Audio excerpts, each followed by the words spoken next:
lise ensemble Matthieu 20, chapitre 20, verset 21 à 22. Très rapidement, on va prendre cette lecture. On va prendre cette lecture. Donc, Matthieu, le chapitre 20, le verset 21 jusqu'au verset 22. Matthieu, le chapitre 20, le verset 21, le verset 22. Il lui dit, oui. Que veux-tu? D'accord. Ordonne-lui, dit-elle, que mes 2 fils que voici oui. soient assis dans ton royaume, l'un à ta droite et l'autre à ta gauche. Oui. Verset 22. Jésus répondit, vous ne savez ce que vous demandez. Pouvez-vous boire la coupe que je dois boire? Nous le pouvons, dit-il. Nous le pouvons, dit-il. Amen. Amen. Vous savez, c'est la demande d'une mère à Jésus pour ses enfants. Il y a une conviction dans le cœur de cette femme, mais qui était une profonde révélation de ce que Dieu est capable de faire. Ordonne que mes enfants soient assis. En d'autres termes, l'élévation de mes enfants est possible si tu l'ordonnes. Il n'y a aucun moyen que tu aies ordonné que ces deux-là soient élevés et qu'ils restent détruits dans la destinée. Il n'y a aucun moyen que tu ordonnes que ces deux soient positionnés et que cependant ils restent dans la médiocrité et dans la misère. Ordonne. Il n'a pas dit juste conduis-les à être élevés. Il n'a pas dit juste aide-les, il dit ordonne. Parce que lorsque tu ordonnes, la chose arrive. Ma prière pour quelqu'un sur le son de ma voix ce matin, un ordre divin sera relâché afin que ta vie soit positionnée au nom de Jésus. Si tu m'avais dit amen, cette chose pouvait devenir possible dans ta vie. Alléluia. Seigneur, voyez-vous, avez-vous déjà découvert dans votre Bible, il dit ton Dieu ordonne que tu sois puissant. Il y a certaines positions dans la vie qui ne sont pas d'abord la conséquence de tes efforts, mais la conséquence d'un ordre divin. Il est vrai que ton succès, ta gloire, implique ton travail, implique ta responsabilité, implique ta diligence. Mais à chaque fois qu'un homme a été élevé, Dieu a d'abord ordonné. Parce que des gens ont été en mesure de travailler même plus que toi, mais ils ne sont pas arrivés là où tu es aujourd'hui. Des gens ont été en mesure d'être intelligents, plus doués, avec beaucoup plus de facultés intellectuelles que toi, mais ils n'ont pas eu les privilèges que tu as eu dans la vie. Derrière chaque homme élevé, en dépit de son travail et de son labeur, il y a un ordre divin qui l'a positionné. Il dit je fais grâce à qui je veux, je fais miséricorde à qui je veux. Il dit priez pour toutes les autorités, parce que ceux qui sont élevés ont d'abord été élevés par Dieu. Je prie pour cette maison, je prie pour cette église, je prie pour quelqu'un sous le son de ma voix, que cet ordre divin soit relâché en ta faveur au nom de Jésus. Là où tu as lutté sans pouvoir être introduit, que l'Éternel ordonne et tu rentreras au nom de Jésus. Que l'Éternel ordonne et que tu sois positionné au nom de Jésus.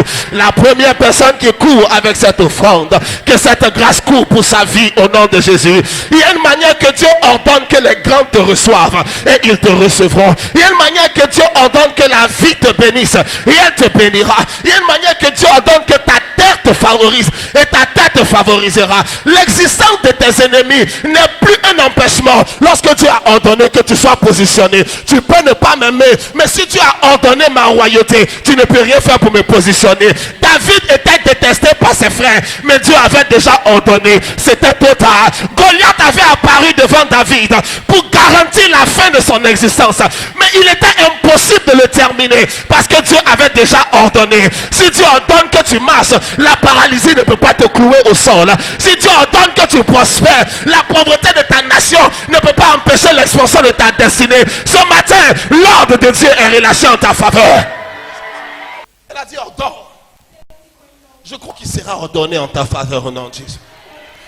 Il sera ordonné que ce travail arrive à toi. Il sera ordonné. Alléluia. Il dit que la lumière soit. Et la lumière est arrivée. L'ordre de Dieu balise le chemin de ta progression. Alléluia. Vous savez, il y a des contextes de la vie où tes ennemis sont omniprésents. Le seul moyen pour toi de t'en sortir, c'est que Dieu ait ordonné ta préservation.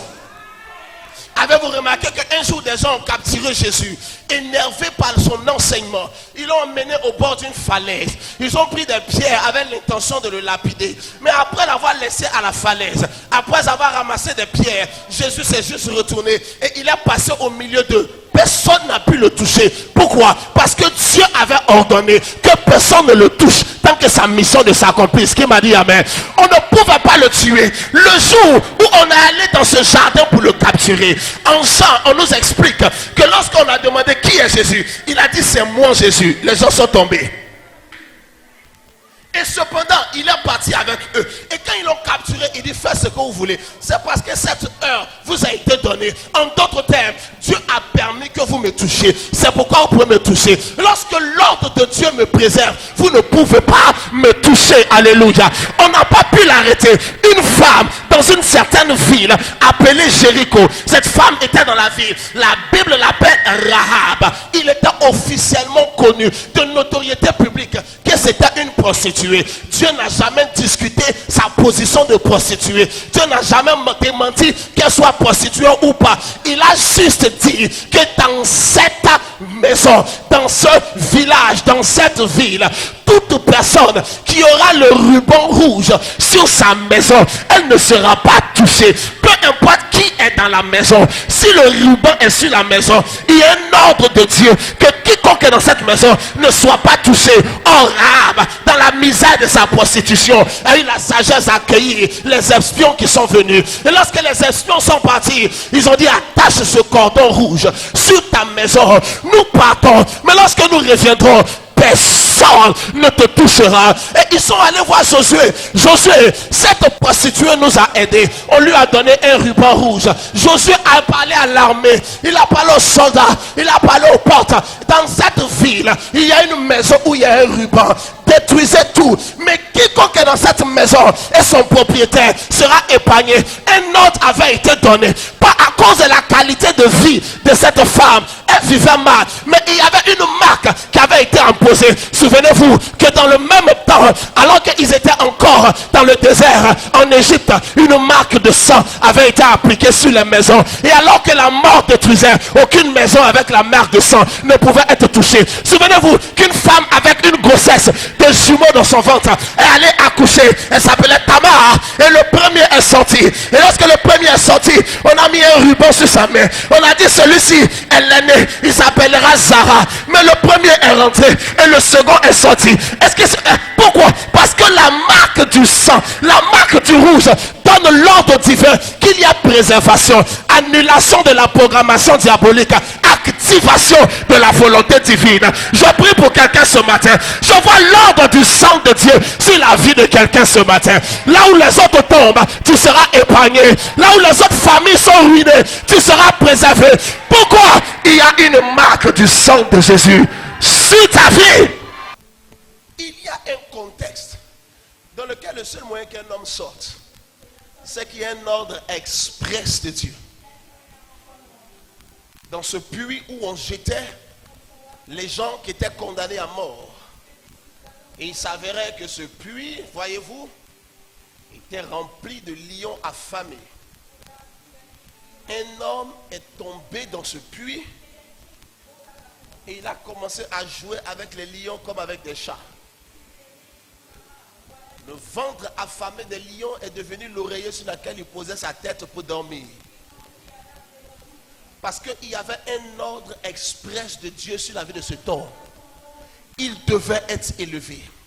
Et si l'ordre de Dieu a programmé ton élévation, aucune interférence ne peut t'arrêter jusqu'à ce que l'édit de Dieu soit accompli. Siméon était dans le vieil âge le plus avancé. Tous les gens de sa génération étaient morts. Mais il ne mourrait pas. Parce qu'il y avait un ordre de Dieu le concernant. Il devrait voir et tenir le Messie avant de mourir. Même quand cet homme était épuisé de la vie et aspirait à se reposer auprès du Seigneur, Dieu lui dit, il y a un ordre. Souvenez-vous dans la Bible, la parole déclare, Dieu a élevé sa parole au-dessus de son nom. En d'autres termes, ce que Dieu a stipulé et a ordonné, même le changement de son avis ne peut pas annuler la parole prononcée. Mais la femme a dit ordonne. Il peut être méprisable aujourd'hui, mais si tu ordonnes, demain les choses vont changer. Il peut ne rien avoir aujourd'hui, mais si tu ordonnes, ce qui élève les gens, c'est la parole que Dieu a ordonnée sur leur vie. Alléluia. Un homme était dans la bourse en train de gérer les moutons de son père au milieu du mépris de sa propre famille. Mais le prophète est allé et il a téléchargé un ordre de Dieu sur sa vie. Ça ne l'a pas amené tout de suite sur le trône. Il est rentré dans un processus dans lequel cette parole était en train d'être forgée, dans lequel cette parole était en train d'être établie. Mais au bout du compte, 30 vieillards de Hébron sont venus à David pour lui dire viens régner sur nous. Je peux comprendre que tu pleures parce que les choses sont difficiles.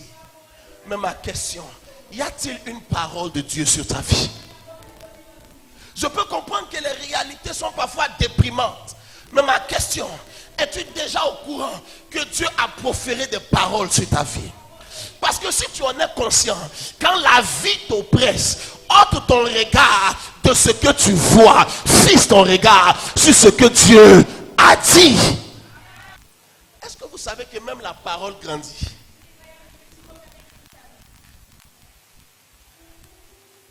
Même la parole, elle grandit. Parce que tu peux lire Jean 3,16 et comprendre d'une manière. Et revenir un autre mois, lire Jean 3,16. Et du même verset que tu connais par cœur, une nouvelle révélation sort. La parole grandit. La Bible dit en Actes des Apôtres que la parole croissait jusqu'à devenir puissante. Tu ne crois pas? Au commencement était la parole était avec Dieu, la parole était Dieu, en elle était la vie, et la vie était la lumière des hommes. Plus tard, il dira, cette parole a été faite chair, et elle est venue habiter parmi les hommes. Non seulement cela, il dit, mais les hommes ne l'ont pas reconnu. De qui il parle? La parole, cette même parole où en Genèse le chapitre 1, on dit au commencement était la parole. La parole était, et non, au commencement était la parole. Et puis il dit quoi ensuite? Il dit au commencement Dieu, Genèse 1 verset 1, Dieu créa les cieux et la terre. Et le processus de la création nous montre clairement que Dieu dit. Et Jean 1 nous explique que le Dieu dit, c'était la parole. La parole était avec la parole et tout a été fait par la parole. C'est ce qu'il est en train d'expliquer. Puis c'est dit, Genèse, Jean 1 dit, au commencement était la parole. Genèse le chapitre 1 dit, au commencement Dieu. Donc si au commencement était la parole et qu'au commencement était Dieu, donc Dieu est la parole. Donc au commencement était la parole et toutes choses ont été créées par la parole. Et ma Bible déclare plus tard en Jean 1 que la parole est venue habiter.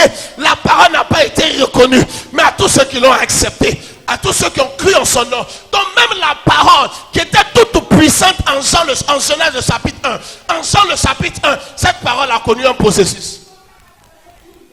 Bien que la parole soit toute puissante, bien que la parole soit extraordinaire, bien que la parole soit immuable, elle est descendue à un niveau humain et elle est allée dormir dans une crèche de bébés. Et cependant, habiter dans la demeure d'un mouton ne la rendait pas moins parole. Il était déjà la parole dans le mangeoire d'un mouton. Mais à ce stade de la parole, il ne pouvait sauver personne. Voici pourquoi le bébé dans la crèche n'a jamais guéri aucun malade. Il était cependant déjà la parole, mais n'avait pas grandi suffisamment pour arriver à la puissance maximale de ce qu'il était pour impacter son monde. Il a dû grandir. Il a dû grandir. Mais il y avait déjà une parole qui faisait que même s'il était petit, ce n'était pas un handicap tant qu'il pouvait grandir. Paul a compris cela, papa. Voici pourquoi Paul a dit, l'héritier aussi longtemps que c'est un enfant, il ne diffère en rien d'un esclave. Qu'est-ce qui fait de l'héritier un héritier? Asseyez-vous s'il vous plaît. Qu'est-ce qui fait d'un héritier qu'il est héritier? Premier élément, sa filiation à son père. Deuxième élément, le testament de son père. Or, le testament, c'est la parole d'un homme qui a été transcrite par un notaire. Il y a deux choses qui garantissent que tu as un avenir sur la terre. Un, ta filiation avec Dieu. Deux, le testament que Dieu t'a laissé. Alléluia. Tu es un enfant de Dieu et Dieu t'a laissé un testament. Voici pourquoi il a dit, lorsque vous priez, dites notre Père qui est là-haut dans les cieux. Parce que toute la suite de la prière est déterminée par le fait que ce soit ton Père qui t'entend. Beaucoup sont frustrés parce qu'ils n'ont pas compris que la parole est un processus. Une parole de connaissance peut arriver. Mademoiselle, voici ce que tu vis et que tu traverses. Oui, c'est vrai. Mais Dieu a dit, en peu de temps, voici comment il va ouvrir des portes de percée au devant de toi. Point. Et quand tu pars, ta galère s'empire. Maintenant, je vais vous expliquer pourquoi tu peux avoir une prophétie et ta situation devient pire après la prophétie. Tu as l'impression que la prophétie est venue te créer un problème. La révélation, la parole de connaissance est venue te créer un problème. La révélation ou la parole de connaissance est un réma spécifique, extrait du logos générique pour être attribué aux circonstances spécifiques d'un homme. Logos générique. Tout le monde a accès à ça. Il envoya sa parole. Psaume le chapitre 103, le verset 2. Et sa parole les guérit. Parole générique. Je suis en bonne santé. Cette parole ne représente rien de particulier pour moi. Et le générique, c'est un bon verset. Il est assez intéressant. Il est assez réconfortant. À mon stade, ça ne représente rien pour moi. Mais quelqu'un est en train de lutter avec une maladie dans son cœur. Tu le regardes, il est en forme, il a une bonne image, bonne apparence, bonne mine, mais il sait ce qu'il lutte. Et subitement, soit dans un contexte de prière personnelle, ou dans un contexte de prière collective à l'église, réunion, séminaire, Dieu veut lui parler. Vous dites, nous recevons un verset, Psaume 103. Dieu dit, il a envoyé une parole pour te guérir. Tout le monde dit Amen, mais cette personne commence à pleurer. Parce que vous avez juste entendu une bonne parole, mais cette personne a reçu un réma. C'est rentré comme une seringue qui allait directement dans son cœur pour injecter et insuffler le zoé de Dieu. Une vie et une joie qui n'existe aucune part sur la terre, mais qui a été transitée du ciel dans la réalité de sa vie. Il pleure. Mais mon ami, pourquoi tu pleures? Nous tous on dit Amen, c'est une bonne parole. Tu ne peux pas comprendre. Cette parole n'est pas juste une parole. C'est une marque de l'amour de Dieu. Mais tu ne connais pas ce verset, on a bien vu. Je connais ce verset, mais aujourd'hui, il n'est pas juste venu comme un logos. Il est arrivé comme une parole révélée. Maintenant, cependant, le réma, la révélation, la prophétie peut arriver à toi. Dans le contexte de cette personne malade. Et le lendemain, elle fait une chute terrible. Je veux dire, la crise, la foudroie. Mais hier, tu avais dit, tu envoies une parole, tu me guéris. J'ai eu une joie immense. Et le lendemain, je suis hospitalisé. Est-ce que tu es sérieux, Seigneur? Parce que pourquoi beaucoup parfois n'ont plus envie d'aller à l'église? Ils ne connaissent pas la loi du processus. Maintenant, écoutez-moi. La parole qui arrive et le lendemain, tu commences à avoir des problèmes. Apparemment. C'est parce que cette parole est obligée d'aller dans les lieux reculés de ta vie. Elle est obligée de descendre dans les fondations de ta vie. Parce que certains ont une fondation solide en Dieu. D'autres n'en ont pas. Ils sont à l'église depuis longtemps. Mais leur fondation, c'est l'assemblée fraternelle. Voici pourquoi pendant le confinement, beaucoup sont redevenus des païens. Parce qu'ils n'avaient pas de fondement personnel dans leur vie avec Dieu. Leur fondement est en rapport avec leur pasteur, avec l'église, avec la chorale. C'est tout ça qui leur permet de garder la foi. Quand on dit on ne peut plus aller à l'église, un mois, le gars retourne à l'ivrognerie. Le gars retourne à aller se chercher quelques femmes ici et là. Le gars se... Pourquoi? Parce que son fondement était inexistant. Quand tu es dans un tel contexte, tu aimes Dieu, tu as l'impression que tu es enraciné en Dieu, mais ton enracinement est en l'église, dans le message du pasteur, dans la communion des frères, mais très peu en Dieu. Alors quand Dieu vient prophétiser, qu'est-ce qui se passe pour que tu souffles le lendemain? La parole est obligée de descendre. Ne sois pas choqué. Jésus était la parole.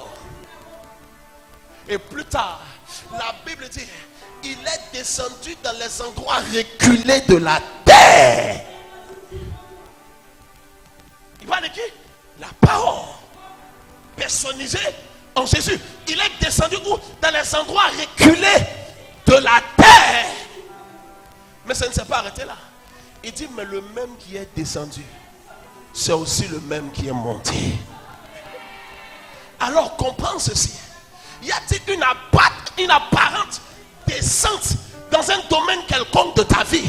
Dans le même domaine, tu es sur le point de monter à une ascension vertigineuse qui va te choquer et qui va choquer le monde dans lequel tu vis et tu évolues. Parole grandie. Si on annonce et que demain c'est compliqué, la parole est repartie pour restructurer ta vie. Frère, Dieu va t'enrichir. Le lendemain, toutes tes affaires tombent. Dieu veut briser ton orgueil. L'argent n'est pas un problème pour Dieu. Mais Dieu a horreur de l'orgueil. Alors si Dieu veut te donner l'argent pour que tu sois utile à ton monde, et que cependant il y a un orgueil qui peut faire que tu deviennes ennemi de Dieu, alors il prophétise ta richesse. Mais il va d'abord démolir ce que tu représentes à tes propres yeux avant de te remonter. Voici pourquoi, quand Dieu annonce ton élévation, il descend d'abord avec toi. Il faut restructurer les fondations de ta vie. La parole est un processus. Je veux dire à quelqu'un, tu n'es pas oublié de Dieu. Tu es dans un processus. Alléluia. Tu n'es pas abandonné de Dieu. Tu es dans quoi? Tu es dans quoi? Tout le monde peut te tourner le dos et te mépriser. Tu n'es pas oublié de Dieu. Tu es dans quoi? Regarde, même ta famille peut ne pas croire en toi. Mais tu n'es pas abandonné. Tu es dans quoi? Ton ministère 10 ans, il n'y a pas beaucoup de monde. Dieu ne t'a pas abandonné. Tu es dans quoi? Je crois que Dieu est assez fidèle parfois pour nous donner une vitesse dans la vie. Tu comprends? Pour nous donner une vitesse dans la vie. Mais le principe de base, c'est de t'appuyer sur la parole qui a été dite et sur celui qui a dit la parole. Paul a dit, nous savons que celui qui a fait la promesse est fidèle. Mais papa, tu ne comprends pas. J'ai 35 ans. Je ne suis pas encore marié. Regarde à lui. Celui qui a fait la promesse est fidèle. Mais papa, tout ce que tu dis est bon. Mais j'ai 42 ans. Je n'ai pas une maison. Je loue une petite maison. J'arrive même pas à payer le loyer. Mes enfants, la scolarité, c'est compliqué. Qu'est-ce que tu me racontes, papa? Je comprends ta douleur. Mais fixe tes regards sur celui qui a fait la promesse. Il est fidèle. Nom de Dieu, tu prêches bien. Mais le ministère ne réussit pas. Moi, je vais suivre des gens. Je vais faire tous les magouilles que je peux pour pouvoir me faire une place. C'est une famille à gérer. Le ministère est trop dur. Je comprends ta peine. Mais fixe ton regard sur lui. Ne mets pas ta foi sur l'onction. Mets ta foi sur lui. Même l'onction peut te faillir. Que c'est un homme d'onction qui te parle. Ne mets pas ta foi sur la prophétie. Même la prophétie peut être mensongère. Et c'est un homme qui prophétise qui te parle. Ne mets pas ta foi sur les miracles. Même les miracles peuvent être falsifiés. Mets ta foi sur lui. Jeune homme, mets ta foi sur lui. Mesdames, mesdemoiselles et messieurs, mettez votre foi sur lui. Mais pasteur, je pleure. Est-ce que tu connais mon foyer? Est-ce que tu sais ce que je traverse? Je peux ne pas comprendre ce que tu vis, mais je connais celui dont je te parle. Il est le spécialiste des cas impossibles. C'est lui qui se lève et ses ennemis se dispersent. Sa voix fait bondir les montagnes comme des chevaux. Il n'y a nul semblable à lui. Ma Bible dit de lui, il est l'étoile brillante du matin. Il est le lion de la tribu de Juda. Il est le narcisse de Saron. Il est le lit des vallées. Il est l'éternel Dieu, celui qui était, qui vit et qui vient. Il est l'alpha, il est l'oméga, il est le premier, il est le dernier. Il est celui à qui il n'y a rien d'impossible. Il est le concepteur de toutes choses. Il est le créateur incréé. Il est Jéhovah. Il est je suis celui qui suis. Il n'y a pas de comparable à lui. Il n'y a pas de semblable à lui. Il dit et la chose arrive. Il ordonne et elle existe. Il est l'éternel. Ma Bible dit, y a-t-il une chose qui soit étonnante de sa part? Il tient le soleil dans sa main. Il tient la lune dans sa main. Les étoiles sont sous ses pieds. Il vole sur le dos des chérubins. La religion d'aujourd'hui a dévalué l'authenticité de ce Dieu. On est devenu des religieux habitués à Dieu, mais on a perdu le sens de sa profondeur. C'est lui qui pose un pas et la terre se divise. Même le séjour des morts n'a pu le retenir. L'eau n'était pas assez liquide pour lui permettre de s'enfoncer. Il posait, même l'eau est obligée de se soumettre à sa majesté. Il met un pied et le liquide devient solide. Il met un pied et le liquide devient solide. Il met un pied et l'eau se solidifie. Non seulement il le fait, mais il peut te prendre par la main et te faire marcher avec lui sur les eaux. Il est l'éternel. Quand tu tiens ma main, asseyez-vous sur. Devient possible.